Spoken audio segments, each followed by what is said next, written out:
Hello everyone, स्वागत है आप सभी के एक बार फिर 10 पॉइंट इंस्टीट्यूट इंदौर में। आशा करता हूँ आप सब बहुत अच्छे होंगे। तो आज का वीडियो बहुत ज़्यादा इंपॉर्टेंट है आप सभी के लिए। अगर आप एक इंजीनियर हैं और आप मध्य प्रदेश से हैं, आप भारत के कहीं से भी हैं, ठीक है, और आप कॉम्पिटिटिव एग्जाम की तैयारी कर रहे हैं, तो आपके लिए आज मैं ऐसे बहुत सारी वैकेंसीज के बारे में बताने वाला हूँ जिनके रिक्रूटमेंट अभी चल रहे हैं और जिनका कुछ समय के बाद आने वाला है। ठीक है, तो अगर आप कॉम्पिटिटिव एग्जाम की तैयारी कर रहे हैं, खासकर इंजीनियरिंग एग्जाम्स की, तो ये आपके लिए वीडियो बहुत ज़्यादा महत्वपूर्ण है। जरा ध्यान से देखिएगा। ठीक है, स्टार्ट करते हैं। सबसे पहले ये देखिए, सबसे पहले जो अभी करंट में जो जिसकी रिक्रूटमेंट चल रही है, ये है आपका एनएचपीसी। ठीक है, एनएचपीसी के अंदर आपका जो एक पीएसयू है, इसके अंदर आपकी रिक्रूटमेंट आई हुई है। सारे ब्रांचेस के लिए आई। इसमें सिविल इंजीनियरिंग का है। मेरा जो मेन फोकस्ड होगा सिविल वाले एस्पिरेंट के लिए होगा। बाकी अगर आप किसी अदर ब्रांच से तो भी देख सकते हैं, उनके लिए वैकेंसीज हैं इस पे। सबसे पहले बात करते हैं एनएचपीसी के अंदर। ठीक है, एनएचपीसी के अंदर आपकी ठीक है, जो वैकेंसीज आई हुई इसमें आप देख सकते हैं, ये कंप्लीट नोटिफिकेशन ये आपको मिल जाएगा हमारे टेलीग्राम ग्रुप पे। नीचे जाके आप पढ़ सकते हैं। बेसिकली ये वैकेंसी काफ़ी दिन पहले ही आ चुकी थी, मैं इसे आज कवर कर रहा हूँ। ओके, अभी भी इसकी डेट बची हुई है। अगर आपने फॉर्म फिलअप नहीं है तो कर सकते हैं। देखिए, सबसे पहले इसके अंदर वैकेंसी जूनियर इंजीनियर सिविल की है। ठीक है, इसका आप देख सकते हैं, जो इसका 29,600 लेकर 1,19,500 इसकी सैलरी है। 3 साल का आपसे यहाँ पास फुल डिप्लोमा मांगा गया है। रेगुलर डिप्लोमा 60% के साथ होना चाहिए। ठीक है, और अगर आप ST SC या PWD कैंडिडेट हैं तो आपके लिए 50% होना चाहिए। पहली चीज़ तो ये, तो आपके पास पहली बात रेगुलर डिप्लोमा होना चाहिए। ठीक है, पॉलिटेक्निक डिप्लोमा होना चाहिए। यहाँ पास एक चीज़ और लिखी गई है, ये पॉइंट आप पढ़िए जो हाईलाइटेड लिखा गया है। Higher technical qualification like BTech without the essential qualification that is full time of regular diploma is not eligible या नॉट अलाउड। कहने का मतलब ये कि अगर आपने केवल BTech कर रखा है, ओनली BTech, तो आप इसके अंदर एलिजिबल नहीं है। या आपने केवल B कर रखा है तो एलिजिबल नहीं है। अगर आपने B कर रखा है लेकिन उससे पहले डिप्लोमा भी किया था तो आप एलिजिबल है। कुल मिलाकर इसमें एसेंशियल क्वालिफिकेशन डिप्लोमा है, वो होनी ही चाहिए।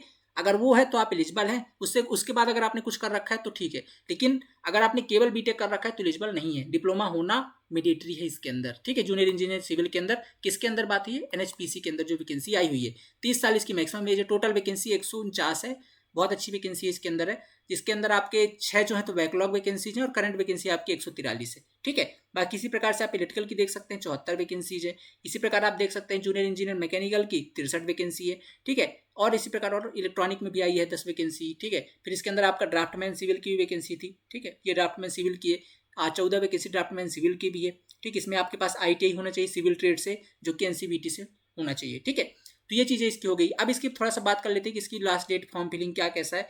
एक बार दिखा देता हूँ, क्योंकि जो डिप्लोमा वाले एस्पिरेंट उनके लिए तो बहुत अच्छा मौका है। ठीक है, और इसकी सबसे अच्छी बात है कि जिनको एकदम तुरंत ही जॉब चाहिए, क्योंकि 2-3 महीने के अंदर इसका सारी प्रोसेस हो जाती है NHPC की, ज़्यादा टाइम लगता नहीं है इसके अंदर। तो अगर इस ये चाहिए तो अब जो जिनके पास डिप्लोमा है उनके लिए बेस्ट ऑप्शन है। इसकी जो फॉर्म फिलिंग की जो डेट है वो स्टार्ट होगी आपकी 9 जून से। कब से स्टार्ट होगी? 9 जून से, मतलब 9 जून तो निकल चुका है ऑलरेडी। फॉर्म फिलिंग इसके चल रहे हैं और आखिरी तिथि इसकी 30 जून है। तो आज है आपकी 23 तारीख और ये 30 जून, मतलब अभी भी आपके पास 7 दिन का समय बचा है। अगर आपने फॉर्म फिलिंग नहीं करी है इसकी, ठीक है, फॉर्म फिलअप नहीं किया है, तो आप जाकर के फॉर्म भर सकते हैं। कहाँ पर जाकर फॉर्म भरना है आपको? आपको NHPC के ऑफिशियल वेबसाइट पर जाना है। ठीक है, वहाँ से जाकर के आप अपना फॉर्म फिलअप कर सकते हैं। ठीक है, 30 जून इसकी आखिरी तिथि है। अब इसका एग्जाम पैटर्न क्या होगा इसके बारे में थोड़ा सा डिस्कस करेंगे। ठीक है, तो इधर साइड तो ये हिंदी में दिया हुआ है, इसमें नहीं देखेंगे। ये इसका एग्जाम पैटर्न सिलेबस है। जो सिविल वाले एस्पिरेंट उनके लिए सिलेबस ये है। ठीक है, बेसिकली आपको जो है 2 पार्ट के अंदर पेपर होना है। इसके अंदर दिया है 2 पार्ट के अंदर, मैंने 200 क्वेश्चन का एक पेपर होगा। मैं इसी के अंदर दिखा देता हूँ, चलिए। ठीक है, नीचे देख लेते हैं।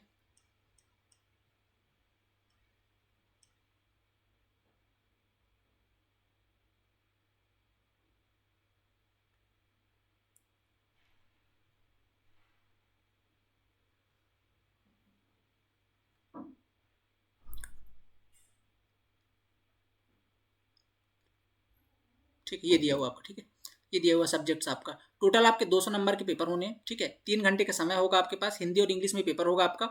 और 140 नंबर आपके रिलेवेंट ब्रांच से होंगे, मतलब सिविल से हो गए अगर आप सिविल से, तो 30 नंबर आपका जनरल अवेयरनेस होने वाला है और 30 नंबर आपकी रीजनिंग से होने वाली। मतलब जनरल अवेयरनेस 30 क्वेश्चन रीजनिंग और 140 क्वेश्चन आपकी ब्रांच से। बहुत बढ़िया सिलेबस है, आराम से इसको किया जा सकता है, कोई दिक्कत की बात नहीं है। ठीक है, और अगर मैं बात करता हूँ इसके सिलेबस की, जो ऑफिशियल सिलेबस है उसमें अंदर क्या क्या है, तो आपको देखिए डिटेल सिलेबस भी दिया गया है। इसको आप NHPC की ऑफिशियल वेबसाइट या हमारे टेलीग्राम ग्रुप से डाउनलोड कर सकते हैं। जनरल इंटेलिजेंस वाला जो पार्ट है आपका, ठीक है, ये जनरल इंटेलिजेंस वाला पार्ट, रीजनिंग का डिटेल सिलेबस आपके सामने है। फिर इस प्रकार आप जनरल अवेयरनेस वाला पार्ट देख सकते हैं, ये पूरा दिया हुआ है। ठीक है, इसके बाद आपका सेक्शन बी में सिविल इंजीनियरिंग, बिल्डिंग मटेरियल है, एस्टिमेशन, कॉस्टिंग, वैल्यूएशन है, सर्वेइंग है, सॉइल मैकेनिक है, hydraulic, irrigation engineering, transportation engineering. ठीक है, इसके बाद अगर बात करें तो इन्वायरमेंटल इंजीनियरिंग है, स्ट्रक्चरल में आपका थ्योरी ऑफ स्ट्रक्चर यानी कि आपका सोम वाला पार्ट है, कंक्रीट टेक्नोलॉजी, आरसीसी और स्टील है। कुल मिलाकर के सारी सिविल इंजीनियरिंग का बेसिक है, जो आप यदि एसएससीजी को मानते हो तो उसका जो आप अगर आपने एसएससीजी की तैयारी कर रखी तो वही लगभग सारा सिलेबस है, ठीक है। तो ये आप देख सकते हैं टेक्निकल वाला पोर्शन आपका सेम है, आपका ये एसएससीजी का लगभग सेम सिलेबस है। तो ये तो एनएचपीसी हो गया। एक वैकेंसी और है इस टाइम पे टीएचडीसी, ठीक है, ये भी एक प्रकार की मिनी रत्ना कंपनी है, एक पीएसयू है, ठीक है। इसके अंदर भी आपकी वैकेंसी अभी चल रही है टीएचडीसी के अंदर। और अगर मैं इसकी बात करूँ तो इस तरीके से आप इसके बारे में पढ़ सकते हैं, जो भी इसकी डिटेल है, टीएचडीसी क्या क्या काम करती है, ये सब कुछ उसके बारे में, ठीक है। राजस्थान बेस्ड एक मिनी रत्ना कंपनी है, एक पीएसयू है, ठीक है। इसके अंदर आपकी junior engineer, trainee, civil, electrical और मैकेनिकल की वैकेंसी आई हुई है। अब देखिए कैटेगरी वाइज इसमें दिया हुआ है, उत्तर प्रदेश के अंदर पहली वैकेंसी है, जैसे junior engineer civil, trainee civil की टोटल 26 पोस्ट है, जो कि सारी बैकलॉग पोस्ट है। कौन सी आपकी, ये सारी आपकी जो है तो बैकलॉग पोस्ट है, ओके। तो इसके अंदर आप देख रहे हैं ओबीसी की 13 है, एससी की 12 और एसटी की। बैकलॉग पद में आपकी जनरल की सीटें नहीं होती हैं, तो सारी आपको जो है तो बैकलॉग सीटें हैं। इसके बाद अगर बात करूँ मैं तो ये दूसरा है आपका उत्तराखंड के अंदर, ये भी सारी बैकलॉग है, तो आपको दिख रहा है 4 है आपको ओबीसी का, 18 एससी का और 4 एसटी का, ठीक है। ये टोटल 26 है आपकी। अगर आप इस तरीके से नीचे आते हैं, ये आपकी आ जाती है करंट जो वैकेंसी आई है, ठीक है। Current vacancy junior engineer civil की टोटल 10 पद हैं, 5 जनरल की हैं, 1 ईडब्ल्यूएस की है, 2 ओबीसी, 2 एसटी, 2 एससी और एसटी की इसमें वैकेंसी नहीं है। और आप जो जिस भी ब्रांच से आप उसमें भी देख सकते हैं, टोटल 10 वैकेंसी आपको सिविल की देखने को मिल जाएगी टीएचडीसी के अंदर, ठीक है। ये तो किसके अंदर, किस कैडर में, उत्तर प्रदेश के अंदर है। उत्तराखंड के अंदर आपकी भी 10 वैकेंसी है टोटल, ठीक है, जिसमें 6 जनरल की है, 1 आपकी ओबीसी, 1 एससी, ठीक है, और 2 एसटी की है, ठीक है। तो ये आपकी टोटल क्या होंगी, सॉरी 1 ईडब्ल्यूएस है, 2 1 ओबीसी है और 1 2 आपका एससी का है। तो ये टोटल आपका क्या है, ठीक है, 10 वैकेंसी आपकी। तो कुल मिलाकर के टीएचडीसी के अंदर टोटल 20 सिविल की है और बाकी आपका एनएचपीसी के अंदर है। अब इसके बारे में थोड़ा सा मैं आपको क्वालिफिकेशन बता देता हूँ, ठीक है। ये भी एक प्रकार की पीएसयू ही है, तो इसके अंदर भी सेम चीज़ें मांगी गई है। 3 साल के पास आपके 3 साल का आपके पास फुल ईयर डिप्लोमा होना चाहिए, ठीक है। साथ में अगर आपकी कोई भी हायर क्वालिफिकेशन है तो आपको एलिजिबल नहीं है। आपके पास साफ साफ यहाँ पास लिख दिया गया है, आपके पास भैया डिप्लोमा होना ही चाहिए तो ही आप एलिजिबल हैं। अगर आपने केवल बीटेक कर रखा है तो आप इसके अंदर अप्लाई नहीं कर सकते हैं, ठीक है। बाकी सिलेबस आपका सेम है, कुछ भी अलग नहीं है, ओके, ठीक है। आपको इसके अंदर जो minimum qualification mark, candidate with qualification eligible to same, हाँ 65% होने चाहिए आपके, ठीक है, जो आपके डिप्लोमा उसके अंदर, ठीक है, ये चीज़ें। और थोड़ी चीज़ें और मैं इसके अंदर दिखा देता हूँ आपका। हाँ, अब इसके अंदर जो एग्जाम पैटर्न आपने देखा एनएचपीसी के अंदर एक पेपर होना था 140 नंबर का टेक्निकल, 30 नंबर का जनरल अवेयरनेस, 30 नंबर का रीजनिंग, केवल 200 नंबर का, उसमें 0.25 की माइनस मार्किंग भी थी, ठीक है, सीबीटी आपका होगा। लेकिन यहाँ पर ऐसा नहीं है, यहाँ पे आपका जो पेपर होगा उसका 85% दिया जाएगा, 15% यहाँ पास इंटरव्यू का भी है, ठीक है ना, इंटरेक्शन वाइवा जो होगा आपका उसका 15% है। कुल मिलाकर ये टोटल 100% बनेगा। तो जो पेपर होगा उसका, ठीक है, जो पेपर होगा पेपर तो सेम पैटर्न है, पेपर आपका पैटर्न सेम है, सिलेबस बिल्कुल भी चेंज नहीं है। ये 200 नंबर का पेपर सेम होगा, लेकिन इसका 85% काउंट करेंगे सिलेक्शन में और 15% रख रहे हैं वाइवा के लिए। वहां पर ऐसा नहीं है, वहां पर आपका कंप्लीट 200 नंबर में सिलेक्शन होना है, ठीक है, ये अंतर है इसके अंदर। एग्जामिनेशन ड्यूरेशन यहाँ पर भी 180 मिनट का, 3 घंटे का, ठीक है। और आपका 200 नंबरों का पेपर होगा, वही 140 आपका में जो आपका सब्जेक्ट है सिविल से, 30 नंबर आपका multiple choice general awareness, 30 number आपका रीजनिंग वाला। सिलेबस मैंने आपको दिखा दिया, सेम सिलेबस है, 0.25 की आपकी माइनस मार्किंग है, ठीक है। आपको यहाँ पास देख सकते हैं यूआर कैटेगरी अगर तो 50% मिनिमम स्कोर है, अगर आप ST SC से 30% आपको मिनिमम लाने पड़ेंगे, ठीक है। और बाकी यही सारी चीज़ इसके अंदर दी गई है। तो अभी इसकी भी जो लास्ट डेट है फॉर्म फिलिंग की एक बार मैं दिखा देता हूँ, ठीक है। लास्ट डेट आई थिंक इसकी भी 30 जून है, ठीक है। इसकी भी आपकी जो लास्ट डेट है फॉर्म फिलिंग की 30 जून है। इसको भी जाकर के आप THDC की ऑफिशियल वेबसाइट से फॉर्म फिलअप कर सकते हो, ठीक है। Closing of online registration 30 June 11:55 PM रात तक, ठीक है। तो ये चीज़ें इसको आप जाकर के फॉर्म फिलअप कर सकते हैं। ये 2 वैकेंसी के बारे में मैंने आपको बता दिया जो कि अभी करंट में रनिंग है, इनमें आप भर सकते हैं। एक तीसरी वैकेंसी और जो है रनिंग है वो है आपका राष्ट्रीय स्वास्थ्य मिशन, ठीक है, नेशनल हेल्थ मिशन के थ्रू मध्य प्रदेश में सब इंजीनियर की भर्ती निकाली गई है, ठीक है। इसके जो पद है टोटल 55 पद हैं, ठीक है। टोटल पद कितने हैं, 55 पद है, 30,000 रुपये से महीना। ये संविदा बेसिस पर है आपकी, ठीक है, बट इसमें संविदा बस लिखा है, बाकी लंबे समय तक चलती है वैकेंसीज, ठीक है। ऐसे निकालते नहीं, आप संविदा पे रहते हैं बट एक चलती रहती है, ठीक है। आपको अगर एक जॉब चाहिए अभी फिलहाल तो ये वैकेंसी बढ़िया है। 55 पद है, इसके अंदर भी CPT एग्जाम होगा। कैटेगरी वाइज आप यहाँ पास वैकेंसीज देख सकते हैं। इसके बारे में अगर बात करूँ तो ये आपका जो फॉर्म फिलिंग स्टार्ट होगी, ठीक है, एक बार मैं दिखा देता हूँ आपको, ऊपर दिया होगा, हाँ। आवेदन का जो पोर्टल का लिंक है ये 23/6 से स्टार्ट होगा, ठीक है। तो मतलब आज से ही इसके फॉर्म फिलिंग स्टार्ट हुए हैं आपके NHM सब इंजीनियर के। तो जो भी इसके लिए अप्लाई करना चाहते हैं वो जाकर के कर सकते हैं। 18/7 इसकी आखिरी तिथि है, 18 जुलाई तक आप इसमें फॉर्म भर सकते हैं। 23/6 यानी कि आज से इसकी फॉर्म फिलिंग की डेट जो है तो स्टार्ट हो चुकी है NHM सब इंजीनियर की। तो एक ये करंट वैकेंसी जो आपकी रनिंग है, अगर आपने डिप्लोमा कर रखा है ठीक है। इसके अंदर तो केवल अगर आपने बीटेक भी कर रखा है तो भी एलिजिबल है, ठीक है। यहाँ पास लिखा ना सिविल इंजीनियरिंग में 3 वर्षीय डिप्लोमा, ठीक है, या सिविल इंजीनियरिंग में स्नातक, आप कुछ भी कर रखे हैं आप इसके अंदर एलिजिबल है, ठीक है। अगर आपने डिप्लोमा कर रखा है, डिग्री कर रखी है, सब कुछ इसके अंदर एलिजिबल है, तो आप ये वाला फॉर्म भी फिलअप कर सकते हैं। ये भी आपका सीबीटी एग्जाम होगा। इसका एग्जाम पैटर्न कैसा होगा, जल्द इसका सिलेबस एनएचएम की वेबसाइट पर आ जाएगा, हम आपको इन्फॉर्म कर देंगे। तो ये तो तीसरी वैकेंसी हो गई।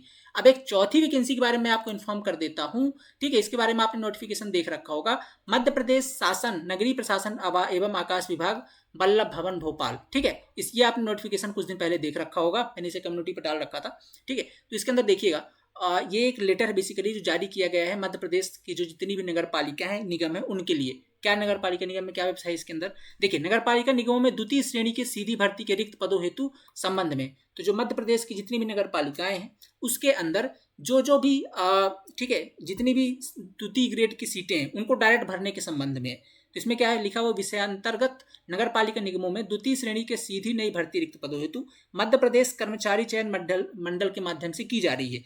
क्या लिखा है, द्वितीय श्रेणी के सीधी भर्ती, मतलब द्वितीय श्रेणी की जितनी भर्तियां हैं ये मध्य प्रदेश कर्मचारी चयन मंडल मतलब एम्प्लॉय सिलेक्शन बोर्ड ईएसबी के थ्रू की जा रही है। इसके अंदर क्या आएगा, सहायक आयुक्त आएंगे, सहायक यंत्री मतलब असिस्टेंट इंजीनियर जो पहले होती थी, अगर आप देखें पीडब्ल्यूडी वगैरह जो भर्ती होती है असिस्टेंट इंजीनियर की, वो होती है एमपीपीएससी के थ्रू, एमपीपीएससी एई की वैकेंसी का पेपर पे भी देने वाले हो। लेकिन यहाँ पर ये एमपी जो एई यानी कि सहायक यंत्री असिस्टेंट इंजीनियर की भर्ती वो ईएसबी के थ्रू होगी, जो नगर पालिकाओं में होने वाली है। ये आपके लिए इंपॉर्टेंट अपडेट है, ठीक है। एवं इसके अंदर ई गवर्नेंस अधिकारी भी आएगी, जो रिक्त पदों हेतु प्रस्ताव कर्मचारी चयन मंडल भोपाल द्वारा निर्धारित संलग्न प्रारूप में तैयार किया जाना है, ये भेजा गया है बेसिकली, ठीक है।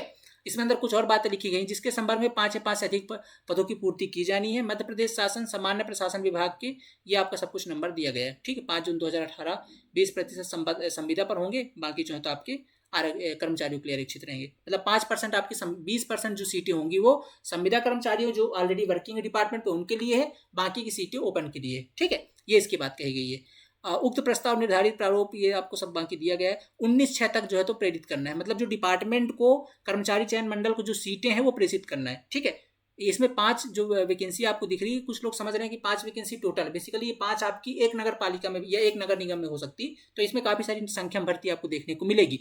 अतः ये जो प्रस्ताव है आपका कर्मचारी चयन मंडल को दिनांक 19/6/2023 तक सौंपना था। आज 23 मतलब ऑलरेडी जो अलग अलग नगर निगम है मध्य प्रदेश की, ठीक है, उन्होंने सौंप दिया होगा किसको, ठीक है, नगर पालिका निगम उन किसको सौंप दिया होगा, ईएसबी को। ईएसबी मतलब जो आपका इस बार पेपर करवाने वाली है, जो पटवारी या सब इंजीनियर पेपर करवाती है, एम्प्लॉय सिलेक्शन बोर्ड, ठीक है, व्यापम का बदला हुआ रूप, यही करवाने वाली है आपका इस बार सहायक यंत्री का भी पेपर, ठीक है, जिसकी भर्ती नगर निगमों में होने वाली है। तो इसका जो है तो करवा दिया गया होगा। अतः उपरोक्त प्रस्ताव में मध्य प्रदेश कर्मचारी चयन मंडल भोपाल को 19 जून 2023 तक प्रेषित करते हुए शासन को भी उपलब्ध कराने का कष्ट करें। तो ये चीजें ऑलरेडी हो चुकी होंगी और इसका आपको नोटिफिकेशन बहुत जल्द हो सकता है, ये नोटिफिकेशन आपको जुलाई अगस्त तक ही देखने को मिल जाए, ठीक है, क्योंकि अब पीएसबी तक पहुंच चुका है, वो अपनी लिस्ट जारी करेंगे, सिलेबस डिसाइड करेंगे, कैसे एग्जाम लेना है, कौन का क्या उसका सिलेबस पैटर्न होगा, वो सारा डिसाइड करके और ये वैकेंसी आपके लिए रिलीज कर दी जाएगी। तो एक भर्ती और बहुत बड़ी जो मध्य प्रदेश में अपकमिंग है, वो भर्ती आपकी मध्य प्रदेश नगरीय विकास एवं आवास विभाग के अंतर्गत असहायक यंत्री की भर्ती जो इंजीनियर्स के लिए आने वाली है। इसका बेसिक सिलेबस क्या होगा सर, तो वही जो आप अगर पीईबी भर्ती कराने, सॉरी पीईबी बोल रहा हूँ, ईएसबी, ठीक है, मध्य प्रदेश कर्मचारी चयन मंडल अगर पेपर करवाएगा तो आप जानते हैं उसका पैटर्न कैसा रहता है, वहां पे कुछ भी फिक्स नहीं रहता है। अब हो सकता है द्वितीय श्रेणी की भर्ती तो इसमें कुछ अच्छा करें वो, बाकी सब इंजीनियर पे तो उनका आपने देख रखा है, इसके लिए आपको सब कुछ ही पढ़ना पड़ेगा और समय कम मिलेगा। समय कितना मिलेगा इसके अंदर, तो समय मिलेगा आपको वही 2 से 3 महीने तैयारी करने के लिए, उतना भी नहीं मिलेगा, 45 दिन 50 दिन या 1-2 महीने के अंदर इसका एग्जाम हो जाता है। तो अगर आप इस एग्जाम के अंदर सिलेक्शन चाहते हैं तो इसके लिए भी तैयारी शुरू कर दीजिए, ये भर्ती भी आपकी आने वाली है।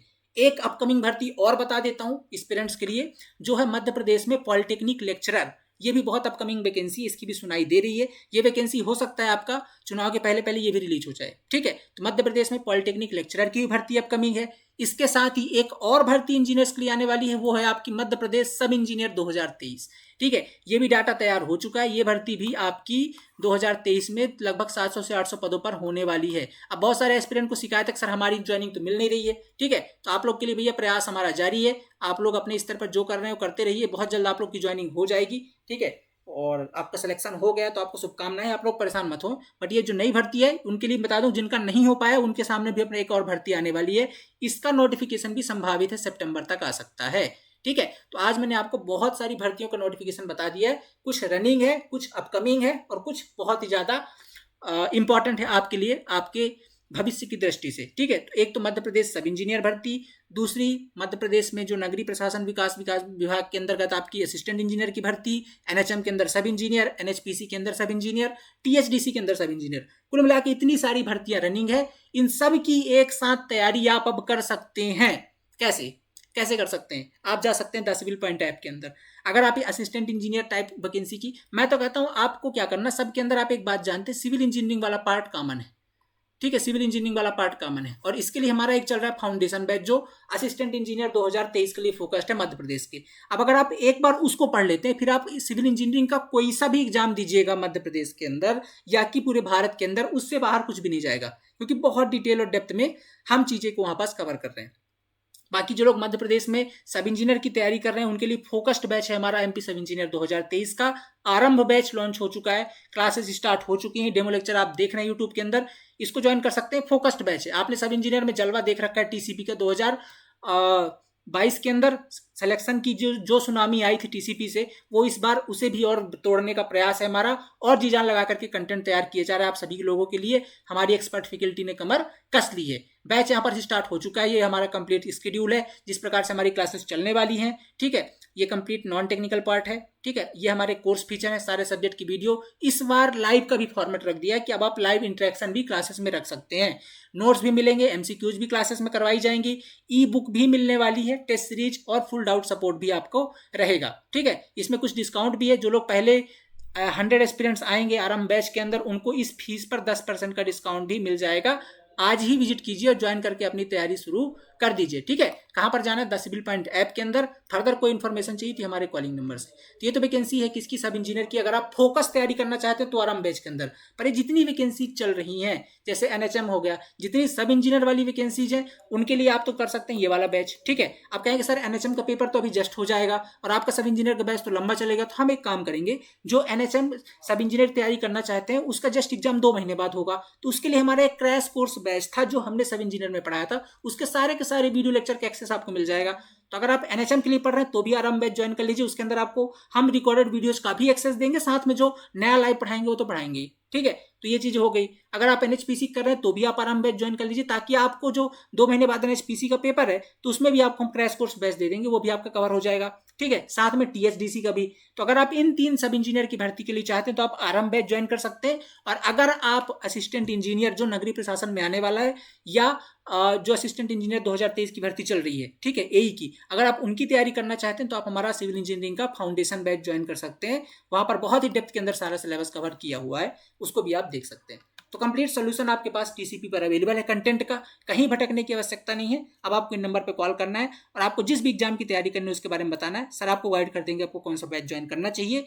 ठीक है, अब जो लोग एकदम 2 महीने बाद कंटेंट चाहते हैं उनके लिए क्रैश कोर्स रिकॉर्डेड अवेलेबल है, आप उसको हम एक्सेस दे देंगे आराम बैच के साथ ही, कोई उसका शुल्क अतिरिक्त नहीं लगेगा। ठीक है, बाकी आराम बैच के साथ आपको सब इंजीनियर का कंटेंट भी लाइव क्लासेस के फॉर्म पे मिलता रहेगा। ठीक है, तो ये चीजें आप इस तरीके से इस बैच को ज्वाइन कर सकते हैं।